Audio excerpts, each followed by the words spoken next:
Jesus begins by talking about something they would all agree on because he's the master communicator. He decides to talk about sheep, and he tells them a parable. And if you've never been to our church before or you're new to church, here's what you need to know. A parable is simply something that's untrue that illustrates something that is true.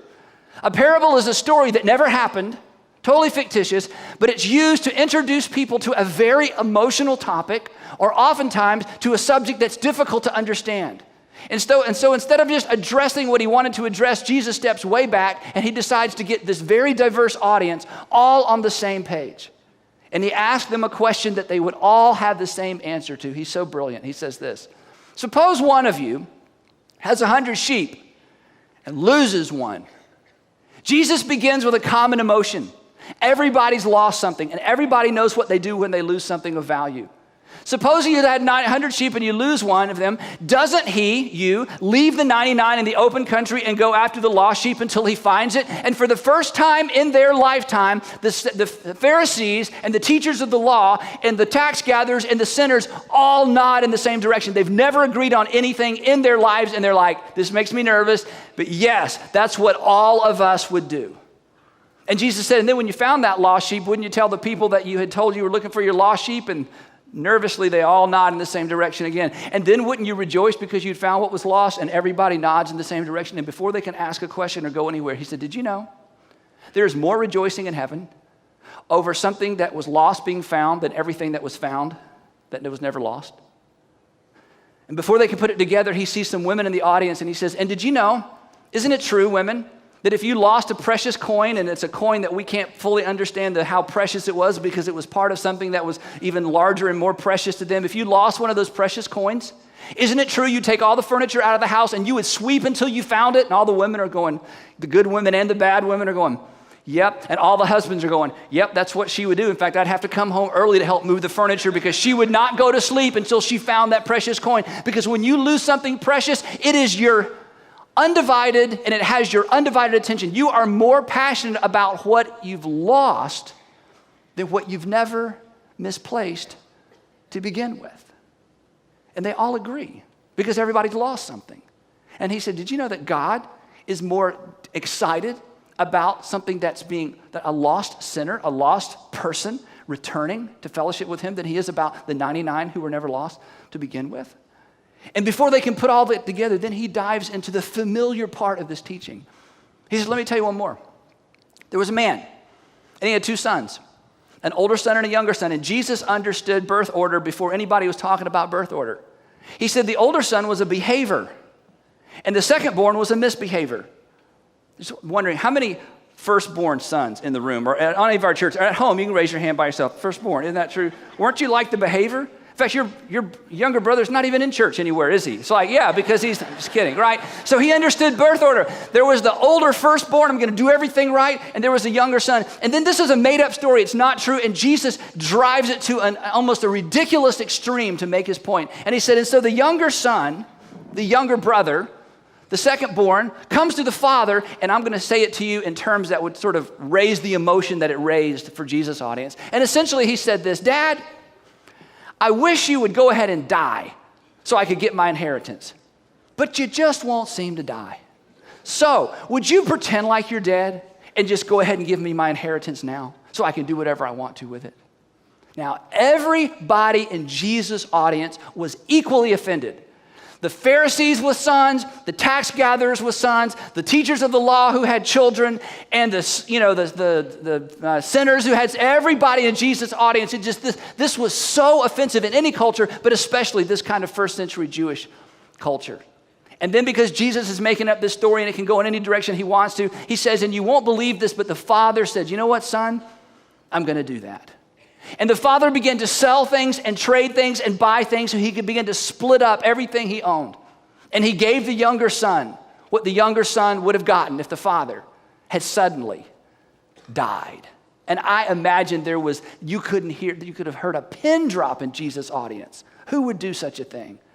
And Jesus went on to say, and the son hung around for a while, but then he decided, this little town's too small for me. So he liquidated everything he could liquidate, loaded up as much money as he could take with him, and whatever he couldn't liquidate, and he headed off to a distant country where nobody would know who he was and nobody would know what he was up to. And you've heard this story. And then he bought into a lifestyle he couldn't really afford for very long. The little Greek word that's used there can mean lavish, it can mean wild, it can mean, it was just bigger than he could afford. And so before long, at a much shorter time frame than he anticipated, he used up everything it had taken his father a lifetime to amass. And again, the anger and the sense of offense in Jesus' audience was unanimous. Everybody felt the same way. And Jesus said, and then it got worse. A famine came to that part of the country. And this young man not only ran out of money, he needed a job. And he couldn't find a job. And then he got fired from a job. And then he finally found another job. And this young Jewish boy, the only job he could find was feeding pigs. And at that point, everybody in Jesus' audience is like, yes! He's getting what he deserves. In fact, they're nervous. They've agreed with each other throughout this teaching. Where is this going? And then he becomes so hungry, Jesus said, the only thing he could think about eating was what the pigs ate. And now Jesus has driven this story in a Jewish culture to the ultimate extreme. A young Jewish boy taking care of pigs, thinking about eating what pigs eat. And if Jesus had stopped the story there, this would have been a great story.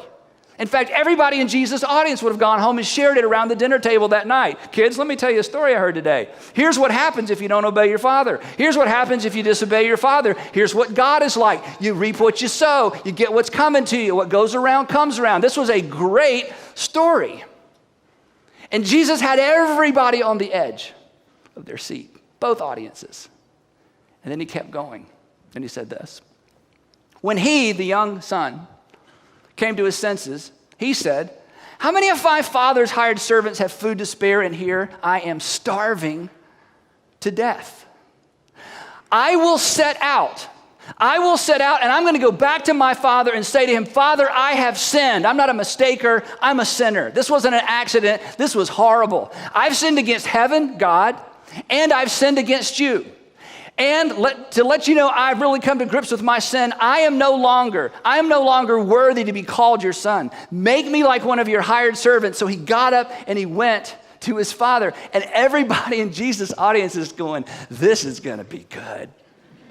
I mean, I thought the story should have ended and he, fed pigs the rest of his life. But this is even better because now he's going to get what he has coming to him. And everybody in that audience knew what this son deserved. And everybody in that audience knew what they would do if it were his or her son. And so the son has a story. And he's not going to be asked to be returned to his position as a son. He just wants a better job. And he knows his father treats his servants better than his boss was treating him. Then Jesus, who's making this whole thing up in order to make a very emotional point that no one would agree with if he'd started with the point to begin with, says this. But while he was still a long way off, his father saw him and was filled with, and if he had turned to his audience instead and was filled with, fill in the blank, everybody in Jesus' audience no doubt would have said, anger. Anger. Anger. Because how dare the son humiliate the father this way? Anger. That's what you're supposed to feel when someone takes advantage of you and then comes back. And besides, we don't even know why he's coming back. He knows, we know, because we know the story, but the father doesn't know. And this is about to get good. And when a father who sees a son who's done what the son has done, there's only one thing to be filled with: righteous indignation. Anger, compassion.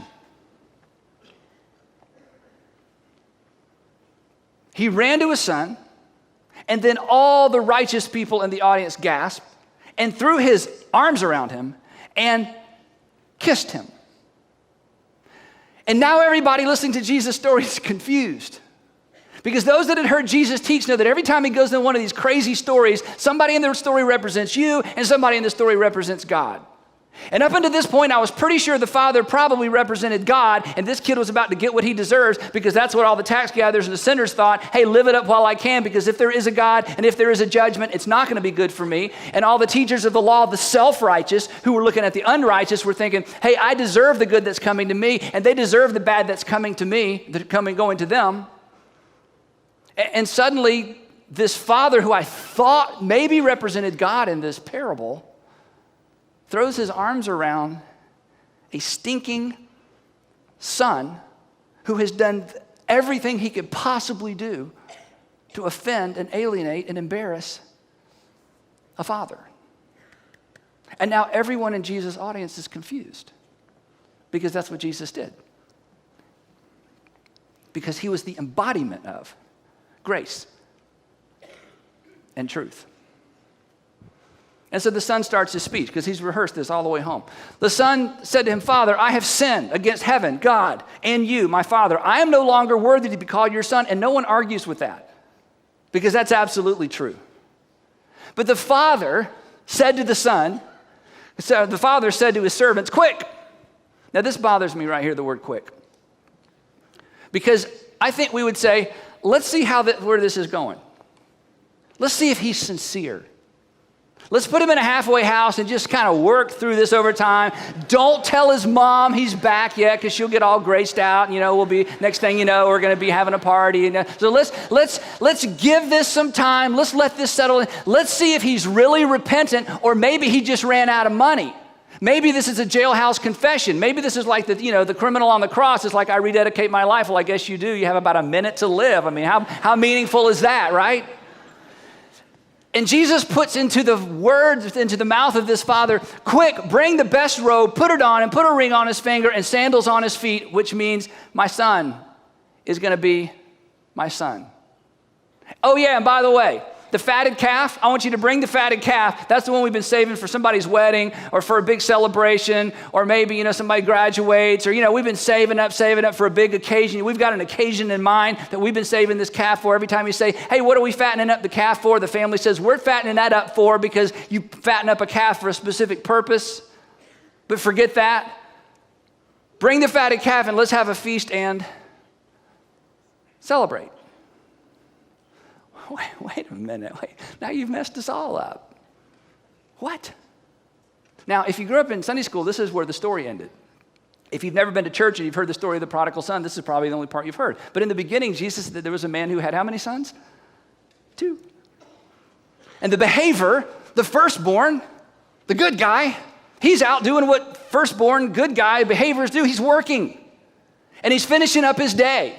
And he and his servants start heading back to the house, and there's like dancing, and there's dust, and there's music, and it looks like people are coming in from the community. And oh my gosh, somebody has killed the fatted calf. My dad's going to be so mad. Wait a minute, that's Frank pulling the wagon. What is going on? And that was for my graduation. That was for my wedding. That was for my birthday. And the servant comes running out, and he says, what's going on back at the house? And the servant says, oh, well, your brother's back.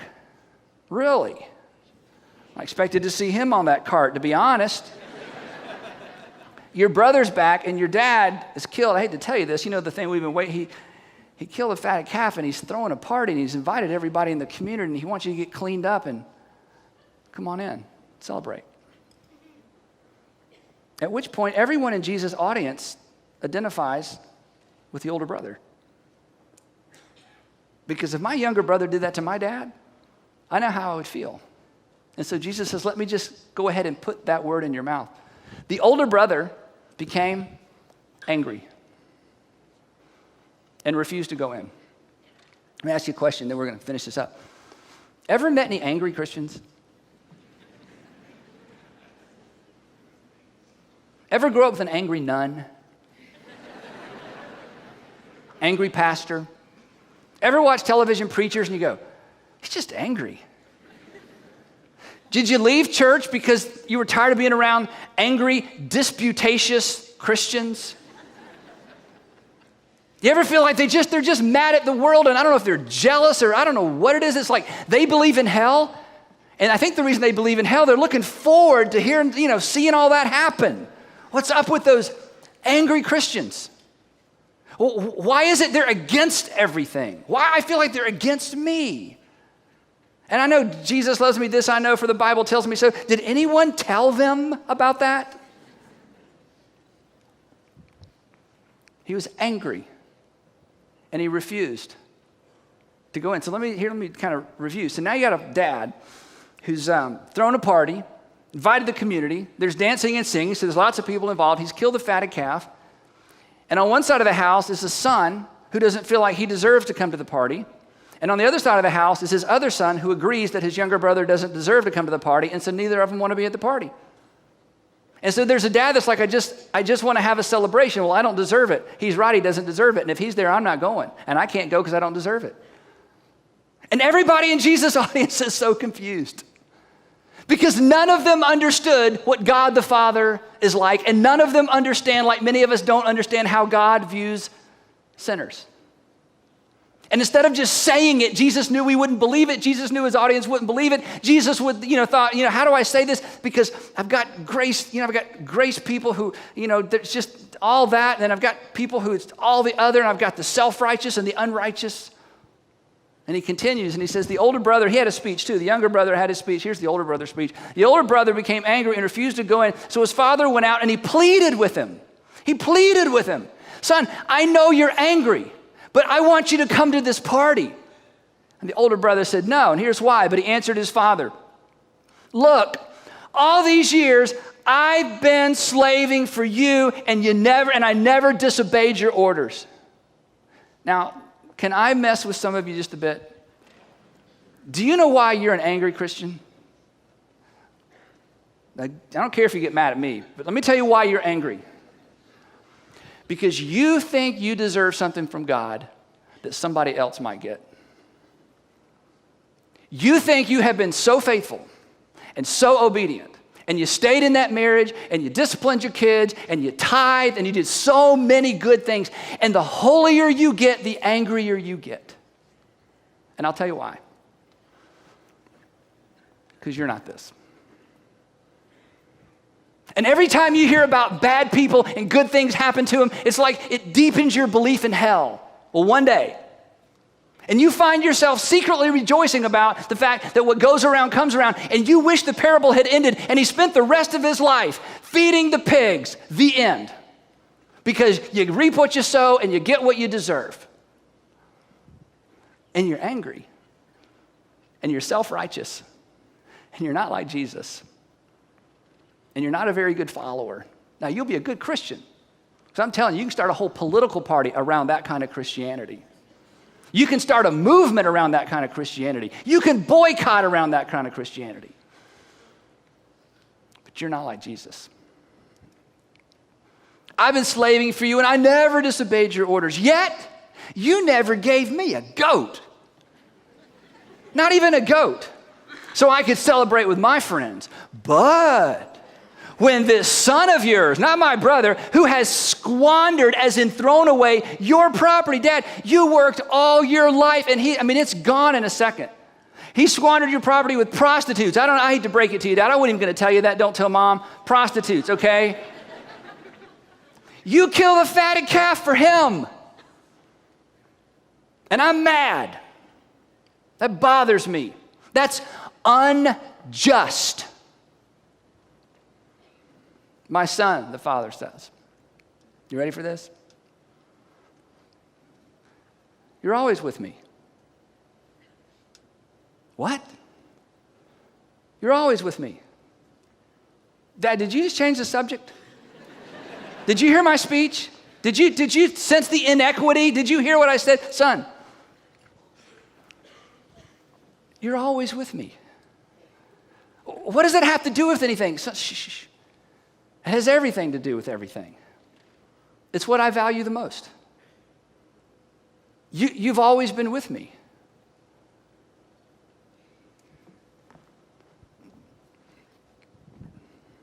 And everything I have is yours. I'm not going to resplit up everything. It's not like he's going to get 25% again or 30% again. Son, shh. Look, you're getting your reward. I haven't forgotten you. You're always with me. But we had to celebrate and be glad. Glad. Why? Well, because this brother of yours was dead to us. He wasn't with us. And now he's alive. He's with us. He was lost. I mean, we knew where he was, but he wasn't with us. Now he is found. He is with us. So I need you to come to the party. Not because he's getting what he deserves. This isn't about performance. This isn't about sowing and reaping. This is about proximity. He's back. He's back, and you never left. That's why I'm having this party. I don't know what you're so mad about. I don't even get the issue. All that stuff you just told me about working hard and you deserve, that's not what this is about. Now, you need to go talk to your brother because he's hung up on the same thing you are. You guys are exactly alike. You think this party is about performance. He didn't think he's good enough. You don't think he's good enough. That's not why I threw the party. I want to be with you. So come on in. Do you know what the root, the heart, the pull back the layers is when it comes to following Jesus? This is uncomfortable, but it'll change you, and it'll change us. I think it'll change the world. God could not love you more, and there's nothing you will do and nothing you could do that will cause him to love you less. And the corollary is this. Every person you're ever eyeball to eyeball with, God could not love more, and there's nothing they could do to cause God to love them less. Nothing. Let me put it this way. God never gets mad at lost things, ever.